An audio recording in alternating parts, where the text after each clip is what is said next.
How's it going, guys? So it's been a few days after the 2.5th anniversary stream, and I pretty much got food poisoning the next day after that stream. So it took me quite a while to recover from it. And then, even though I did plan on writing a script for this, just because of the whole food poisoning thing, I couldn't really write a script. I'm feeling a lot better now, and that's why I can actually record this video. But, I didn't really have the energy to write a script for this, so this will be a bit of a rough video. So I guess let's begin, since we have a lot to talk about today.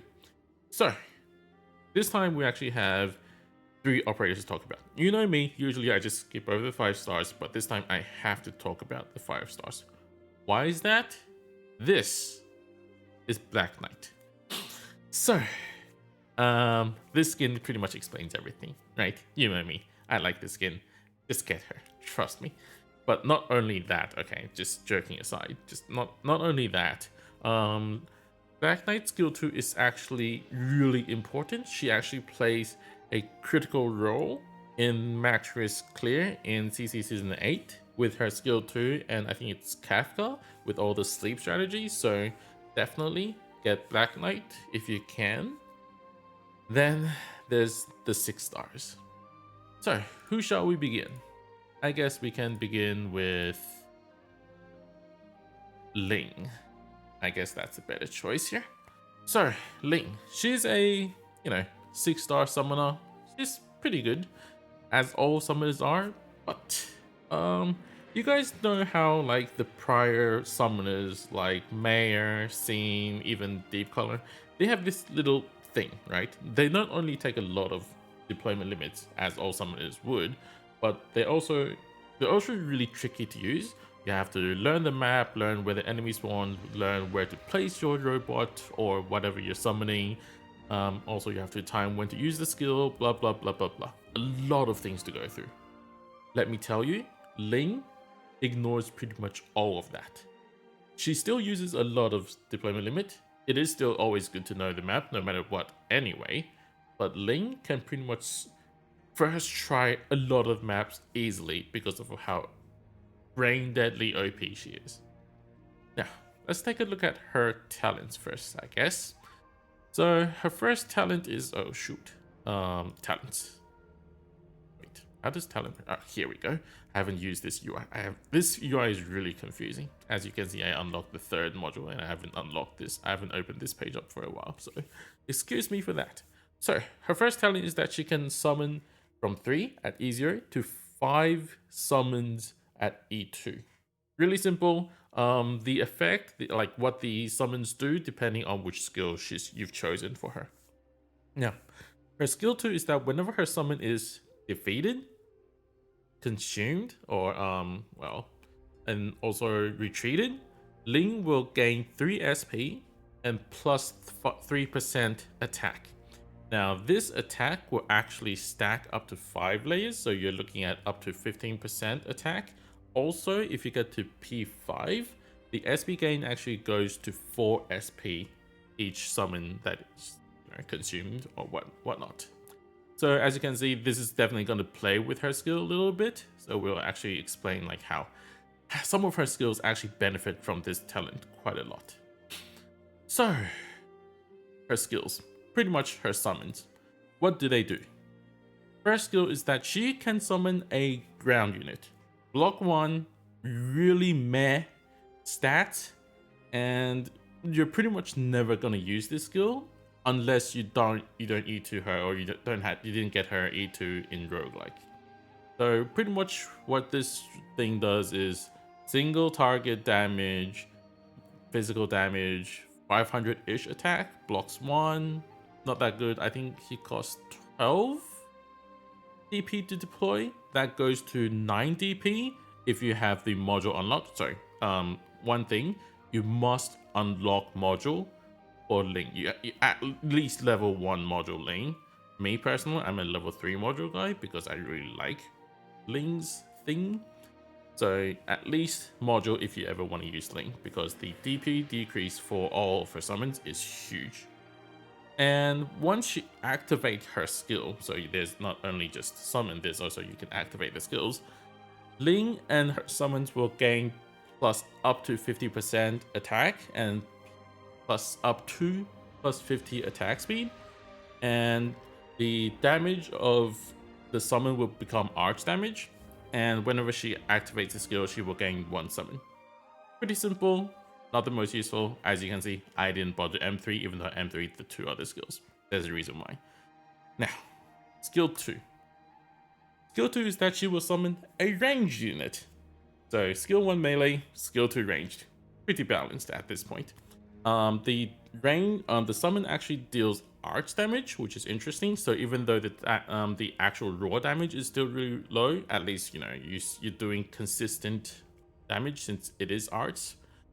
And it is 9 SP, 9 DP to deploy or something like that, and then goes down by 3, so you're looking at 6 DP each. Pretty cheap. Now you can actually charge this skill up to twice, and whenever you activate this skill, the one and like any summon that is below 50% HP will be retreated. So this is where the talent 2 comes in, so she will gain extra SP, and then since at M3 this skill only costs 13 SP, you can actually recharge a lot of that SP from just retreating the summons.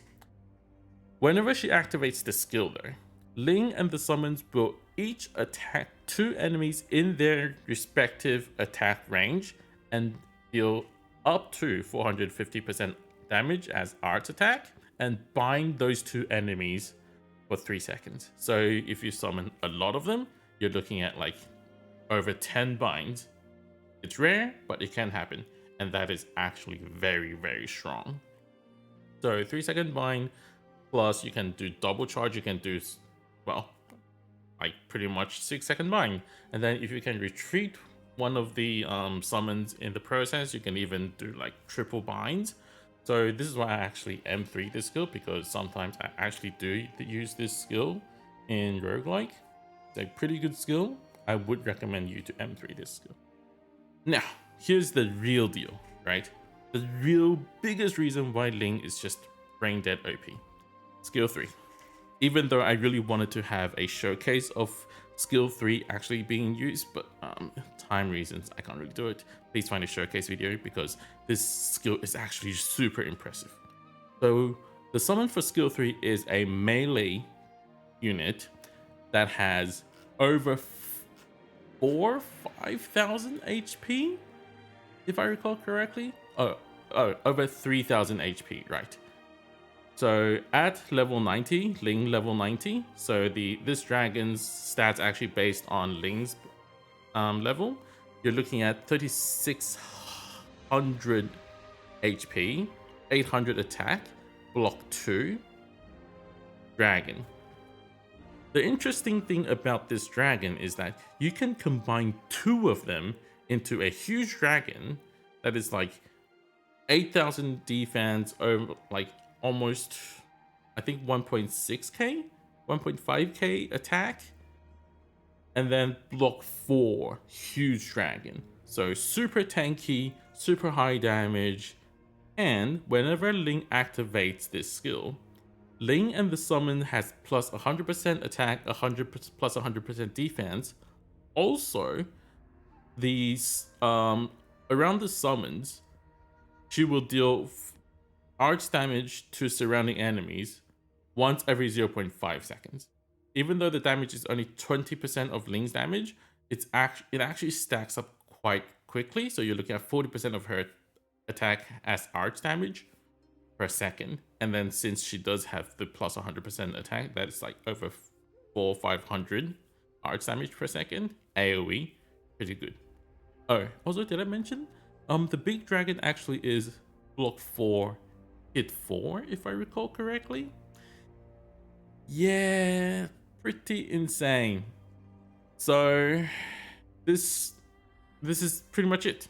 I don't have anything to say. If you ever want to do like one-man clear maps, if you want to do trust grind, whatnot, or if you want a good start, good E2 operator to begin with in roguelike, Ling. All 3 cases, she is perfect.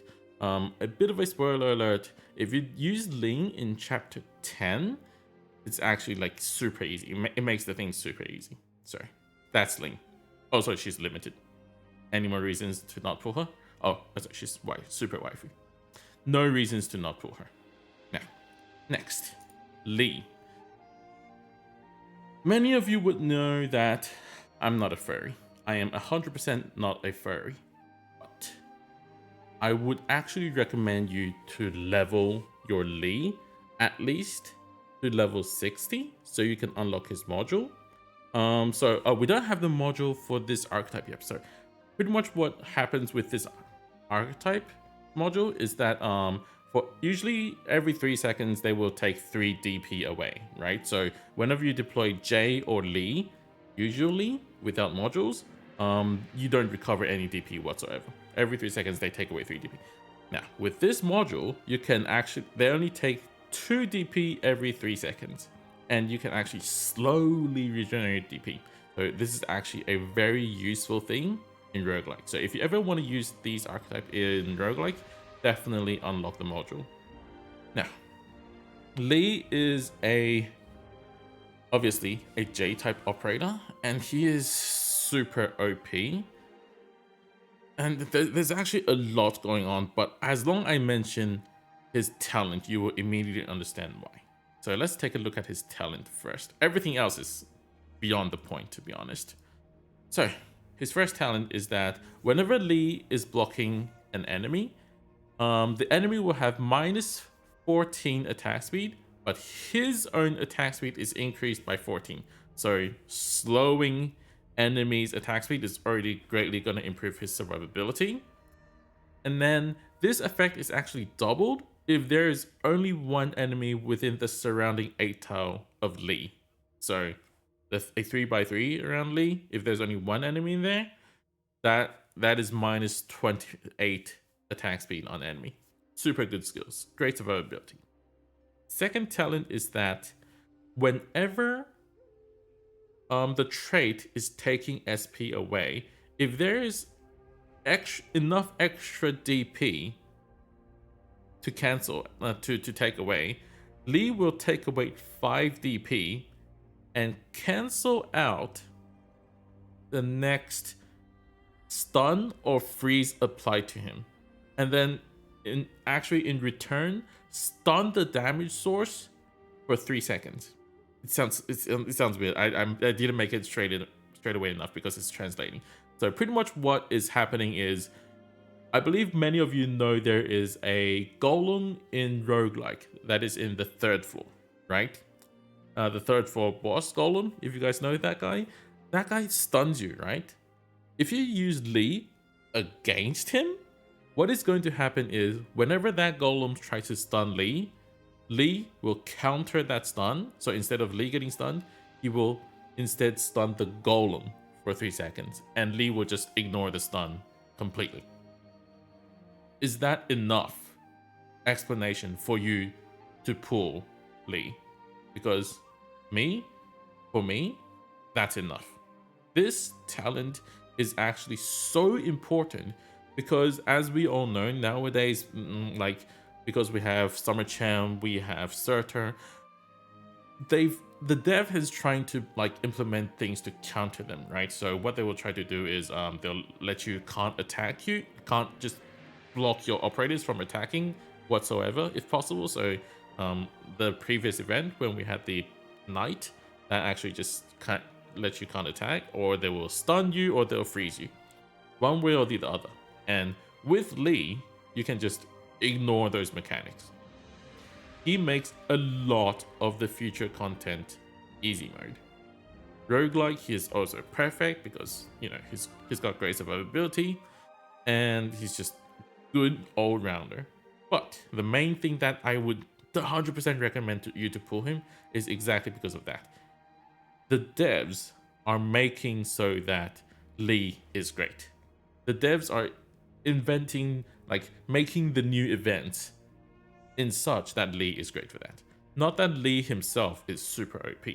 It is because the meta became that way due to, you know, events being designed that way. Lee, must level if you get him, unless you're like no mail, absolutely not. Then in that case, I can't really stop you. Level 60 is enough because you only want the module. You need to get to level 60 to unlock the module for 6 stars. So level 60 is just fine. Now, let's take a look at his skill. So obviously, as you can see, I did M3 his skill 2 and 3. You don't need to do that. Only M3 his skill 3. Don't bother with skill 2. Skill 2 is more of a fun toy. It's not really that useful. So his skill 1 is that he will gain up to plus 60% attack, also gain up to 40% arch dodge, and infinite duration. Simple, strong, don't even bother with it. It's quite pointless. You're gonna work with skill 3 anyway. Now, skill 2. So there is a passive effect from this skill, and it is that he will gain up to 30 attack speed. Whenever you activate the skill, he will target an enemy and then mark the enemy so that the enemy is more highly prioritized by your operators. So it's like force taunt. After 5 seconds, the marking will explode and deal AoE arch damage for up to 300%. Now, within that duration, so within the 5 seconds, every time that target is hit by your operators, the explosive damage is increased by 20% of Lee's damage. You can stack up to 30 times, so you're looking at 900% of his attack as arch damage. So looking at the number now, 853 times like 9. You're looking at a pretty high number. But sorry, this thing will explode whenever you hit 30 stack, or if the enemy is killed before the 5 seconds is over. So I thought this is going to be a good skill, so I thought, like, you know, you can work with operators like Exia, because Exia can easily do, like, I don't know, she can do 25 stacks within the 5 seconds pretty much. I thought this would be a pretty interesting skill to use, but in reality, I've never really used this skill. I M3'd it and I never really touched it. It is quite pointless. Don't bother with it. Usually, you're just going to be sticking with skill 3. Why? Because skill 3 is the best. So, skill 3. I actually have a video where I think it's called Lee's Skill 3 Showcase. It's really simple, but skill 3 is quite a simple skill. So he has increased attack area, which is a 3x3. So the same area as his skill with his talent 1, a 3x3. And his attack and defense will increase by up to 50%. All of his attack, every time he attacks, he will push away enemies within his attack area. So that 3x3, that is not enemies that is targeted by him. So he will target one enemy and everything else within that area will be pushed away with a small force. Now, this is actually super good because imagine a lot of, let's say, spiders, slugs. You can let Lee tank one at a time and all the rest is just getting pushed away. Always just kept away from him forever. So he can defend one line easily with this effect, as long as the enemies aren't too heavy, obviously. Now, he will be more prioritized by enemies, so that's a downside, but he will also have up to 60% physical and arch dodge. 70% physical and arch dodge. This is like super OP, okay? Super great survivability, super good in terms of defending one lane, and good attack because plus 50% attack on this 853 base attack. You're looking at over 1.2k, almost 1.3k attack. You're gonna be good enough. Also, he's already got quick attack speed. Then he's got more attack speed from his talent. Good attack speed, lane holding, all that good stuff. Also pushing away enemies. And then the talent 2 that counters stun. All of those combined makes that whenever you... So I did talk about how Ling is like trust grind, roguelike, all that stuff, right? Lee is Whenever there's a event in the future that has kind of a stun mechanic, use Lee. He's going to make it easy mode. Also, he's super great in roguelike as well. So if you're starting with specialist and caster E2 team, you can just take Lee to begin with. He will pretty much cover you. You probably don't even need J anymore if you're taking Lee. Obviously, I wouldn't recommend you take both anyway, because minus, I don't know, 4 DP every 3 seconds. It's just crazy. So, roguelike, counter event mechanics. If you feel like you don't need to counter event mechanics, you're like, okay, I'll just be huge brain and I'm not gonna use Lee as like an easy way. You don't need to level him, but it's just that my recommendation is, if you have the ability to pull for him and you just got him, level him, and then he will make a lot of events in the future in really easy mode. So that's about it for this video. Like I said, it ended up taking a while, and even though I was gonna do a lot of like, you know, editing, adding, like showing you how the skill works in real life, I was gonna do some examples in roguelike, like how I mentioned Lee can counter stun. I was actually gonna do a roguelike run to record him fighting the golem. I can't do any of that just because of the stupid food poisoning. So, I guess that's it for today. I guess I can do a little roguelike run soon with my Chinese account with, let's maybe Ling or Lee. I'll do one of them and I'll upload it. And I'll probably link it under this, in the description under this video. So maybe check back in like a day or two, and I hope I would have that up for you guys. That being said, I'll see you guys in the next video, which is most likely gonna be the pulling video. Yeah, let's hope me good luck, and I'll see you guys in the next one. Bye.